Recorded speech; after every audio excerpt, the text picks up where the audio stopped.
Hello my fellow book addicts, Megan here, and time for another book review. Today, I'm going to be talking about The Hidden Oracle by Rick Riordan, and this is book 1 in the Trials of Apollo series. So I was really excited to pick this book up because, first off, it's Rick Riordan. Second off, we're getting some more Percy Jackson in our lives. Like, sure, we're not getting a whole lot more Percy, but you know what? Any little bit more of Percy is good in my book. So the main character in this book is the god Apollo. So that alone is pretty interesting because our narrator is a god. We aren't just hearing from demigods now, we're hearing from one of the gods. And just so you guys know, if you have not read all of the Heroes of Olympus books, I really do suggest that you stop watching this. Because I'm pretty sure at some point I am going to be saying some spoilers from the Heroes of Olympus. So, sorry. So this takes place, I believe it said 6 months after the events of Blood of Olympus. And we start the book up with Apollo flying down to Earth. And he's completely immortal. He has had his godhood stripped away from him. And he remembers very little of the past 6 months. All he knows is he's really being punished, and he has a vague idea of how to return to Olympus again. Because, you know, he's been turned mortal before. This isn't the first time, or even the second, but this is the first time it's been quite this bad. And from past experiences, he has had to serve under, I believe it's a demigod, as their servant for a set amount of time, doing good deeds and what have you. And that kind of restores him to his former god glory. But a little more on that later. So, poor Apollo, he finds himself in a dumpster in New York City, and his first few minutes as mortal are not pleasant. He is mugged, he is attacked, and he's basically saved from these muggers by a young girl whose name is Meg. And we find out that she is a demigod. A kind of annoying one from Apollo's point of view. And can I just say, I do enjoy how Meg and Apollo kind of clash. Their interactions were an endless source of entertainment for me throughout this entire book.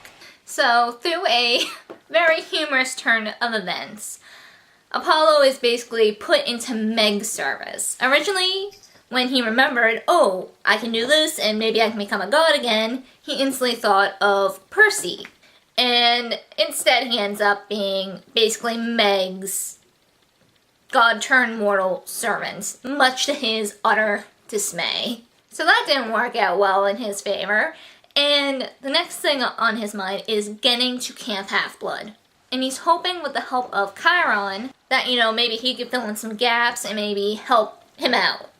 So the two of them go off, get Percy, and kind of beg his assistance to get to Camp Half-Blood. And can I just say, poor Percy. He just does not want to deal with this god drama because he has stuff he has to do. He has to catch up on a whole lot of schoolwork that he missed because Hera interfering with his life in the last series. He wants to be able to graduate with Annabeth and go to college with her, and he just wants his life back. So poor kid is studying, and then Apollo just shows up and drops probably the next big thing on his lap, and he's just done with this. And he even says straight up to Apollo, I'm not getting caught up in another big prophecy. I will take you guys to Camp Half-Blood, but that is it. So, poor Percy. I don't think that hope of his is gonna work out fully. So, through all sorts of hijinks, because, come on, it's a Rick Riordan book. And you know, these demigods we're talking about, we can't go too long without something happening to them. So this little action going on while Meg and Apollo are trying to get to Camp Half-Blood. So basically, since Gaia went back to sleep, things have not gone back to normal. All lines of communication are going insane. Even like snail mail, email, any sort of form of contact has become insanely unreliable. Camp Half-Blood hasn't heard from Camp Jupiter in ages. Like, yeah, technology and demigods haven't always mixed. It's been dangerous for them to use technology, and it's been unreliable to them pretty much always. But this is a whole new level of, like, wrong. There is something going on. And to boot, the Oracle isn't working still. No one can get prophecies. Quests cannot be given because there have been no prophecies. So it's slowly becoming clear what Apollo kind of has to do to redeem himself. So a big part of what has to be done in this book is Apollo has to figure out what he's supposed to do to return to his god status and try and fix these problems that the demigods are kind of facing now, or at least help. Now, I'm very curious. I really loved Apollo's point of view. It's something different. And despite how much I love Percy and the gang, it's nice to have kind of a new narrator. Someone we never had narrate before. And just a new fresh set of eyes. And just Apollo trying to be mortal was forever amusing. I love how in the beginning of the chapter, each chapter, we have a little haiku. And just, I don't know why, it's little things like that that I love to see in my books.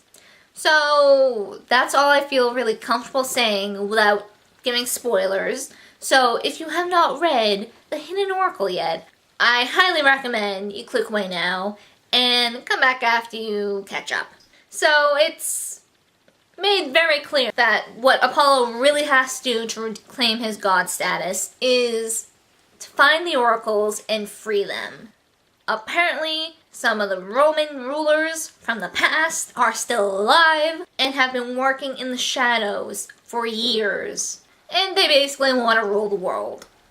More or less. And they have control over all of the oracles, which is not good. And they currently only need one more oracle. So Apollo basically has to keep that oracle safe, find the other oracles, take them back, and kick Python out of Delphi.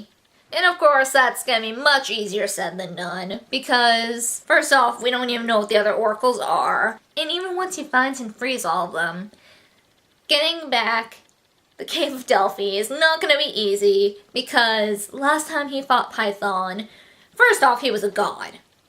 So that automatically is gonna be a huge challenge there.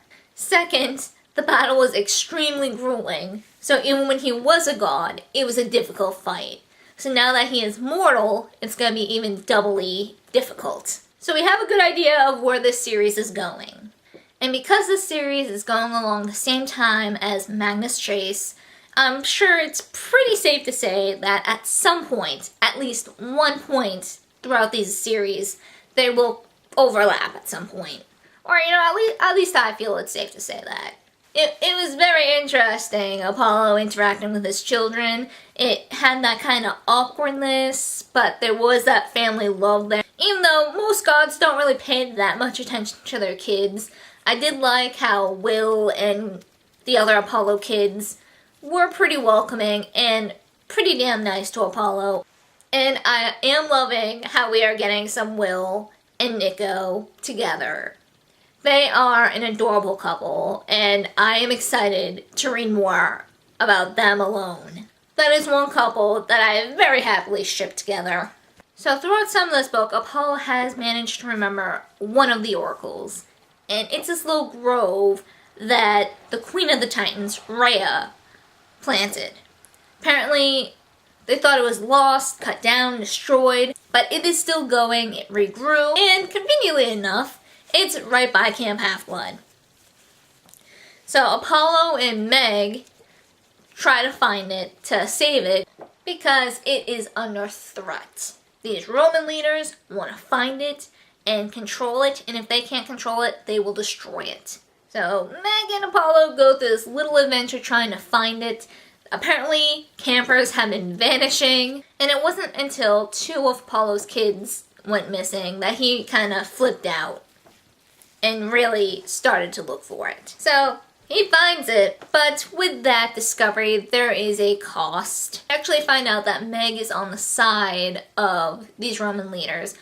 And I can't believe I forgot to say this. We do find out that Meg is a daughter of Demeter. Oh, Meg's stepfather is Nero. He is a pretty nasty fella, both in history and in this book.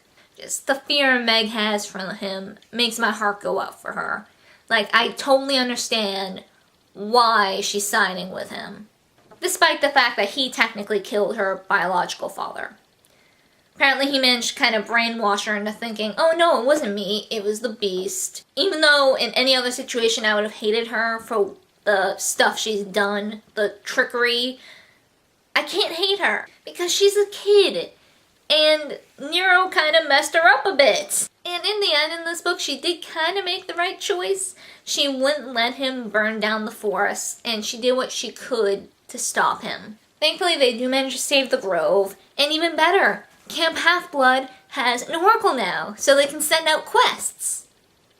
So that's one thing back on track. But unfortunately, Meg went off with Nero, and Apollo didn't tell anyone exactly what went on because he knows Meg isn't at fault. He just feels sadness, and he wants to go out and save her. Even though she's been nothing but a major annoyance throughout this whole book to him, he still wants to go after her and save her. As well as, stop Nero, but saving her is a big thing. So throughout this book, at least I felt I could see a little more growth to Apollo.